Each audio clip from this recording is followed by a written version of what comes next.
Hello everyone, welcome to Economics Window by Garima Singh. Today we are going to do the part 2 of chapter number 8, Women, Caste and Reforms. Previous video में हमने women के बारे में पढ़ा था. आज हम caste and various reforms के बारे में पढ़ेंगे. जब मैं बात करती हूँ caste, जब लोगों को various caste के बेसिस पे डिफ्रेंशिएट किया जाता था तो काफ़ी सारे सोशल रिफॉर्मर्स थे जिन्होंने इसके खिलाफ आवाज़ उठाई. उन्होंने क्रिटिसाइज किया कास्ट इनइक्वालिटी को. For example, Raja Ram Mohan Roy, he translated an old Buddhist text that was critical of the caste. उन्होंने एक old Buddhist text को translate किया, लोगों को समझाया कि सी बुद्धिस्ट टेक्स्ट बुक भी इस चीज की को क्रिटिसाइज करती है या क्रिटिकल है ऑफ द कास्ट इनइक्वालिटी. प्रार्थना समाज ने भी इस ट्रेडिशन को बोला कि this is wrong, rather all the caste are equal.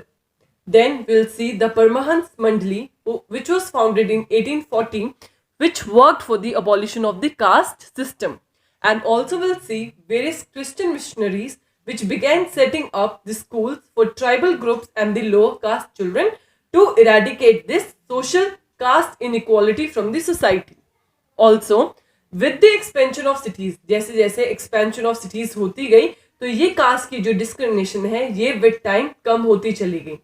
Many poor people migrated from various rural areas towards the cities और जिसकी वजह से काफ़ी सारी जो कास्ट सिस्टम है वो धीरे धीरे करके कम होने लगा. Breaking of the caste system का रीज़न क्या क्या हम पता चलता है that migration of poor from the village. जब गरीब लोग गांव से उठ के शहर की टुवर्ड्स मूव करने लगे, बहुत सारी फैक्ट्रीज आने लगी तो लोगों को वहाँ जॉब्स मिलने लगी, तो लोग जा जाके काम के इन सर्च ऑफ वर्क लोगों ने माइग्रेट किया, जिसकी वजह से जब एक्सपेंशन ऑफ सिटीज होगा तो ये कास्ट सिस्टम गायब हो जाएगा. अगर आप आज के टाइम में शहरों की बात करते हो तो वहाँ एक सोसाइटी में you find different people living together. कोई कहीं से आके बसा हुआ है, कोई किसी रीजन से आके बसा हुआ है, राइट. तो जैसे जैसे एक्सपेंशन ऑफ सिटीज होती गई वैसे वैसे कास्ट सिस्टम ब्रेक डाउन होता चला गया. और एक्सपेंशन ऑफ सिटीज के साथ साथ एक तो possibility of getting jobs increase हुई. ऑल्सो ये जो अपर क्लास या अपर कास्ट जो ऑप्रेसिव बिहेवियर करती थी टुवर्ड्स द लोअर कास्ट वो भी खत्म होता गया. उसके बाद हमने ये देखा not only towards people started moving towards the cities बल्कि विद टाइम बहुत सारी जॉब्स आने लगी, जैसे army. Number of Mahar people who were regarded as untouchable founded jobs in the Mahar regiment. तो महार रेजिमेंट के बारे में तब बात करते हैं. Mahar was a caste, a lower caste, जिससे हमारे डॉक्टर B.R. अम्बेडकर जी बिलोंग करते थे. तो काफी सारे जो महार पीपल थे, महार पीपल को अनटचेबल्स की तरह ट्रीट किया जाता था. उन लोगों को भी थोड़ी सी जॉब्स मिली. कहाँ? इन दी आर्मी. आर्मी के अंदर हर रेजिमेंट के हिसाब से रेजिमेंट्स डिवाइडेड थे, तो जो महार रेजिमेंट था तो वहां उनको महार जो लोग थे उनको जॉब्स मिली. ओके, जब हम बात करते हैं महार लोगों की तो महार पीपल के अंदर एक फेमस पर्सनालिटी है which is the B.R. Ambedkar ji, right. So he was the leader of the Dalit movement who was also taught at the army school. Also talking about who could produce the shoes. जब हम बात करते हैं India के अंदर it was a social practice regarding the shoe making. एक social practice चलती थी कि शूज जो है सिर्फ लेदर से बने होने चाहिए, right. And leather making have been traditionally held in the contempt since they had to work with the dead animal which was seen dirty. Things changed during the First World War. क्या हुआ India के अंदर, ये जो making of shoes था, जो army में लोग काम करते थे उनके लिए स्पेशल शूज डिजाइन किए जाते थे, राइट. और ये शूज जो है वो लेदर से बनते थे. और लेदर कहाँ से आएगा? डेड एनिमल की स्किन से लेदर बनाया जाता था, जिसको बहुत ज्यादा बुरा समझा जाता था. लेकिन फर्स्ट वर्ल्ड वॉर के बाद चीजें चेंज होंगी और लोग अब लेदर प्रोड्यूस करना शुरू कर देंगे और वेरियस शूज भी प्रोड्यूस करेंगे. उसके बाद जब हम बात करते हैं demand for shoes for the army people, तो आर्मी में क्योंकि बहुत ज्यादा फर्स्ट वर्ल्ड वॉर के बाद बहुत ज्यादा प्रोडक्ट्स की नीड आएगी और एक नीड होगी demand for the shoes, right. So leather shoes चाहिए होते थे आर्मी वालों के लिए. There was a caste prejudice against the leather work meant that only traditional leather worker and shoemakers were ready to supply army shoes, and the traditional worker could ask for high prices and gain impressive profit. जब first world war के time ये various products like leather shoes इनकी demand बढ़ी, तो इस time में caste prejudice चल रहे, कास्ट डिफरेंसेस थे, सिर्फ लोअर कास्ट या हमारी जो ट्रेडिशनल लेदर वर्कर्स थे वही काम करते शूज बनाने के लिए, और इस टाइम पे वो बहुत ज्यादा हाई प्राइसेस चार्ज करने लगे और बहुत ज्यादा प्रॉफिट बना रहे थे। तो विद टाइम चीजें चेंज हो रही थी, तो यहाँ लोगों को, जो लोअर कास्ट पीपल थे, उनको यहाँ भी जॉब्स मिलेगी। उसके बाद हम बात करेंगे demand for equality and justice. हम इस चैप्टर में क्या पढ़ रहे हैं? About the women, caste and the reforms. अब जब लोग इक्वालिटी के लिए डिमांड करेंगे, जस्टिस के लिए डिमांड करेंगे, तो हम देखेंगे इसके अंदर वेरियस डिफरेंट मूवमेंट्स जो रिफॉर्म लेके आई, जो चेंज लेके आई हमारी सोसाइटी के अंदर। So issues were raised by various non Brahmins, काफी, क्योंकि उस टाइम पे जो ब्राह्मण्स थे it was the upper class, the dominating class, right. तो जो लोग सफर कर रहे थे इनइक्वालिटी वो कौन थे? नॉन ब्राह्मण्स। उन्होंने आवाज उठानी शुरू की। हम वेरियस मूवमेंट्स देखेंगे। One of it was the Satnami movement. It was founded by Ghasidas, organized the movement to improve the social status of the leather worker. So ये सतनामी मूवमेंट जो आप पिक्चर देख रहे हो यहाँ, he is मिस्टर गाजीदास। इन्होंने सतनामी मूवमेंट चलाई थी। इन्होंने ये मूवमेंट क्यों चलाई? ताकि सोशल स्टेटस इंप्रूव किया जा सके लेदर वर्कर्स का। इसके साथ ही हमने ईस्टर्न पार्ट ऑफ बंगाल में एक मतुआ महासंघ देखा था, which was organised by Haridas Thakur, and he was also working for the Chandela cultivators. Okay, तो आप देख रहे हो लोगों ने आवाज उठानी शुरू की थी for the equality and justice. वो चाहते थे सब लोगों को इक्वल ट्रीटमेंट मिले। देन एक और यहाँ इंपॉर्टेंट पर्सनालिटी है श्री नारायण गुरु। ही was a Guru from इजवाहा cast. Okay, ये भी एक लो कास्ट थी जो कि साउथ इंडिया में एक लो कास्ट मानी जाती है। He also argued against treating the people unequally on the basis of caste difference. इन्होंने भी आवाज उठाई कि लोगों को डिफरेंशिएट करना बंद करो, उनके बीच में इन्होंने आवाज उठाई कि तुम्हें लोगों को अनइक्वली ट्रीट करना बंद करना पड़ेगा, कास्ट के बेसिस पे डिफरेंस करना बंद करो। इनकी एक बहुत ही फेमस स्टेटमेंट है विच इज उरु जाति उरु मतम उरि देव्यम मनुष्यवनी। I am sorry if I am pronouncing anything wrong. इस लाइन का मीनिंग है one religion, one caste, one God for human kind, right. So अगर आपको ये 1 मार्क में क्वेश्चन आ जाए, ये स्टेटमेंट किसने दी है? One religion, one cast and one God for human kind. It is Shri Narayan Guru. He was the leader of this organization, right? They tried to change those habits and the practice which was practiced in the contempt of the dominant caste. जो upper caste dominate करती थी lower caste को, by saying कि cast के basis पे तुम हमसे नीचे हो या इंफीरियर हो, तो इस सारी हैबिट्स और प्रैक्टिसेस को इन्होंने कंडेम किया। उन्होंने बोला कि इनको नहीं, हमें आगे चालू रखना है। They try to create a sense of self-esteem among their subordinate caste. और इस मूवमेंट के थ्रू श्री नारायण गुरु ने उनके अंदर सेल्फ एस्टीम और कॉन्फिडेंस, किनके अंदर? लोअर कास्ट, द इजवा कास्ट के अंदर कॉन्फिडेंस बूस्टअप करने की ट्राई की। उसके बाद एक इंपॉर्टेंट इंसिडेंट आता है गुलामगिरी। तो यहाँ इस गुलामगिरी से रिलेटेड एक इंपॉर्टेंट पर्सनालिटी है Jyotirao Phule. So he was born in 1827, Satara Mahar. He set out to attack the Brahmins, claimed that they were superior to others. क्योंकि ब्राह्मण्स अपने आप को आर्यंस मानते थे। तो ये ज्योतिराव फुले जो हैं, इन्होंने एक गुलामगिरी करके बुक भी लिखेंगे। ये उसके अंदर मेंशन करते हैं कि जो ब्राह्मण्स हैं उनके खिलाफ आवाज उठाते हैं कि ब्राह्मण्स अपने आप को सुपीरियर समझते हैं अदर कास्ट से, क्योंकि ब्राह्मण्स का मानना है वो आर्यंस हैं, राइट। सो ये जो क्लेम करते हैं ब्राह्मण से बिल्कुल गलत है। वो किसी सुपीरियर नहीं है, वो सबके इक्वल है। Fully claim that upper caste had no right on their land and power. In reality the land belong to the indigenous people and so called the low caste people. तो ये बोलते हैं ज्योतिराव फुले कि ये कोई ब्राह्मण्स का कोई राइट नहीं है कि हमारी जमीन, हमारी पावर, हमारी प्रॉपर्टी छीने। एक्चुअल में ये जो जमीन है ये लो कास्ट पीपल की है। और इससे पहले ये जो आर्यंस का रूल अभी चलता आ रहा है, जो ब्राह्मण्स रूल कर रहे हैं, इससे पहले जो टाइम था वो बहुत अच्छा टाइम था और उस टाइम को इन्होंने गोल्डन एज रेफर किया है। ऑल्सो इस बुक के अंदर उन्होंने वेरियस कास्ट डिस्क्रिमिनेशन प्रैक्टिस की बात की है कि कैसे कैसी प्रैक्टिसेस उस टाइम पे की जाती थी जब लोग जात के नाम पे भेदभाव करते थे। उसके अलावा एक सत्य शोधक समाज भी बनता है।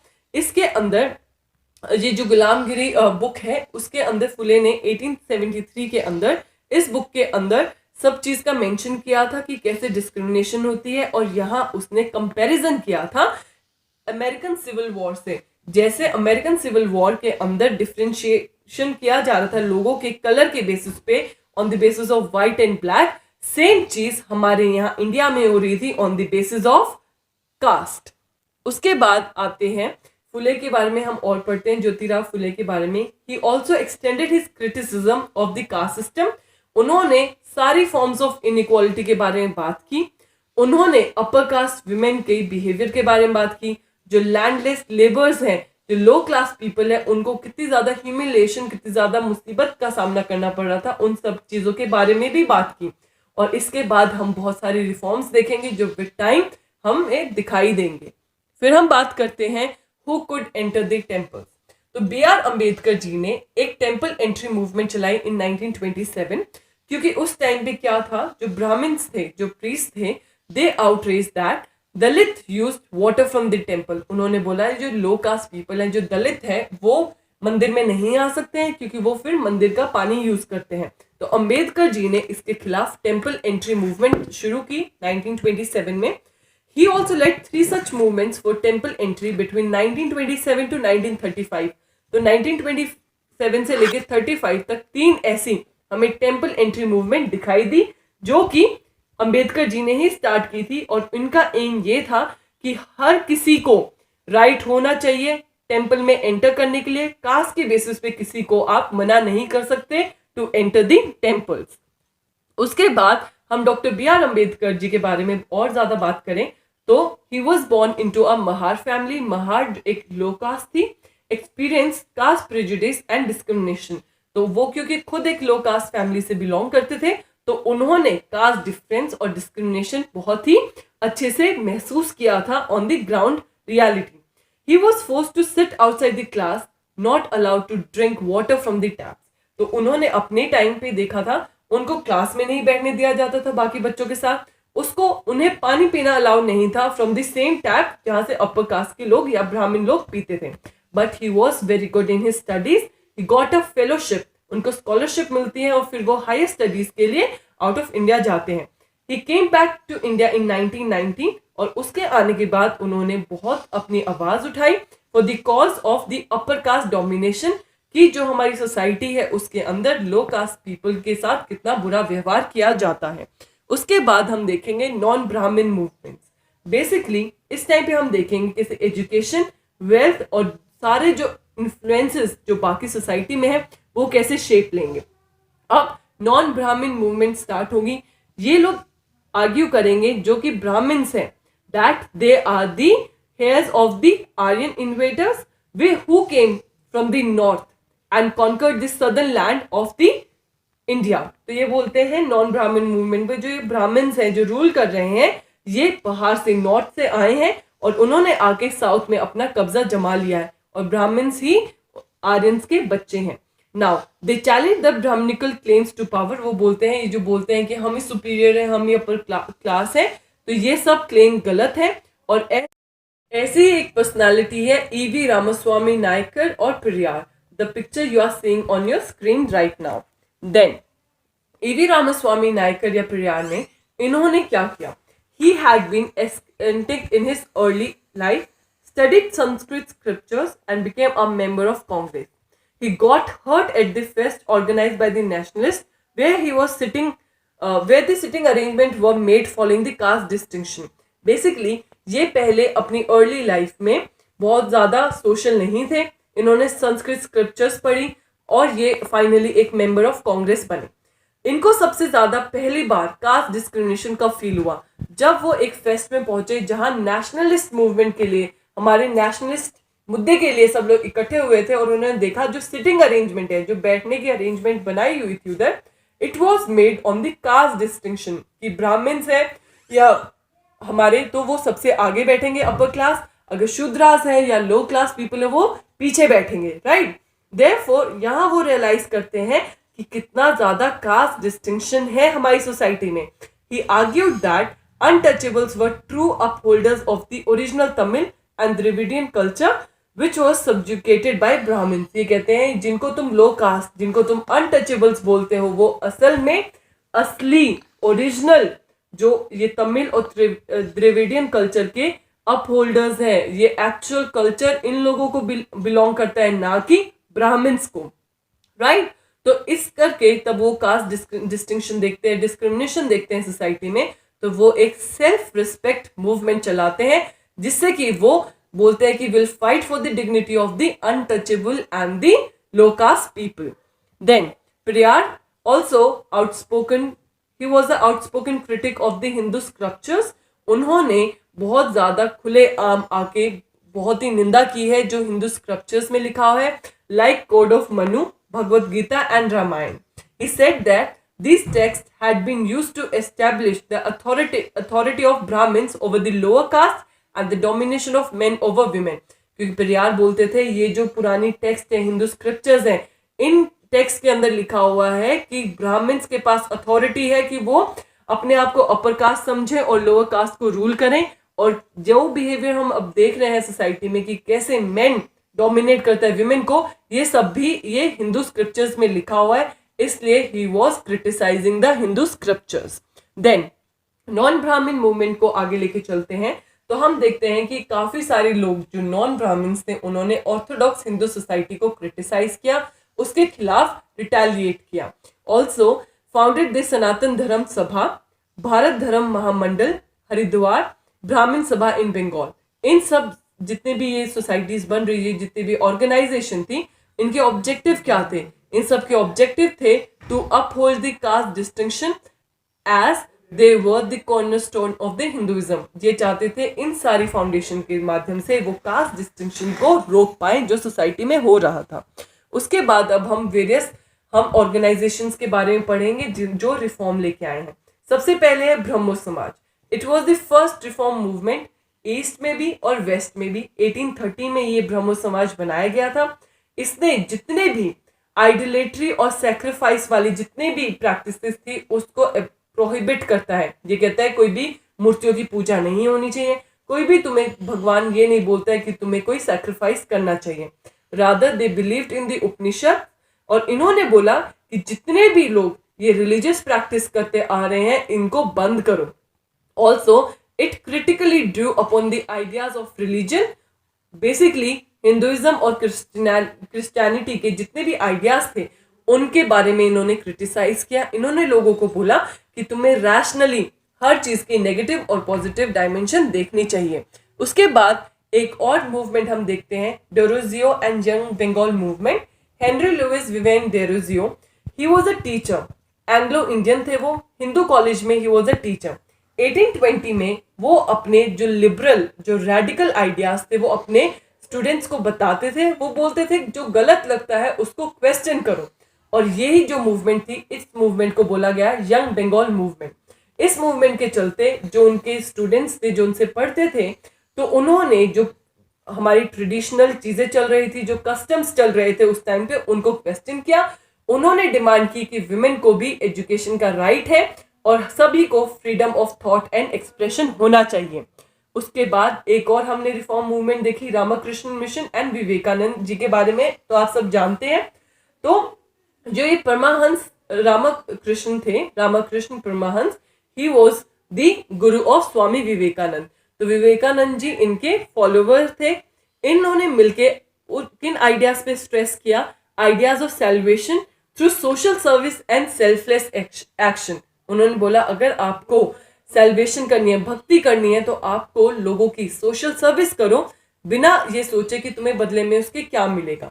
स्वामी विवेकानंद जी ने अपने गुरु के मैसेज, उनके आइडियाज को पॉपुलराइज किया, और 1897 में विवेकानंद जी एक रामकृष्ण मिशन चलाते हैं जिसके थ्रू वो एक ह्यूमैनिटेरियन और सोशल वर्क को पॉपुलराइज करते हैं सोसाइटी के अंदर।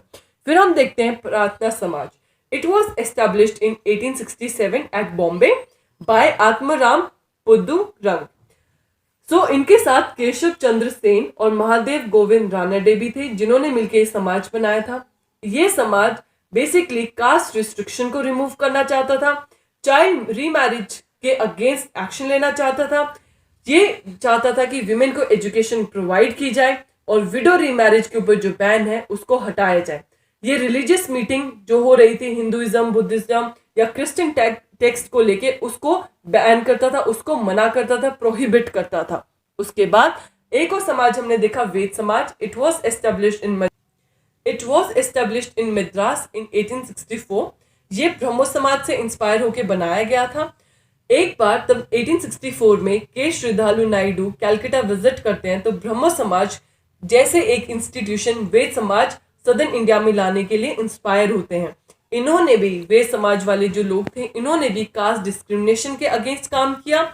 इन्होंने बोला कि विडो रीमैरिज होनी चाहिए और विमेन को एजुकेशन मिलनी चाहिए।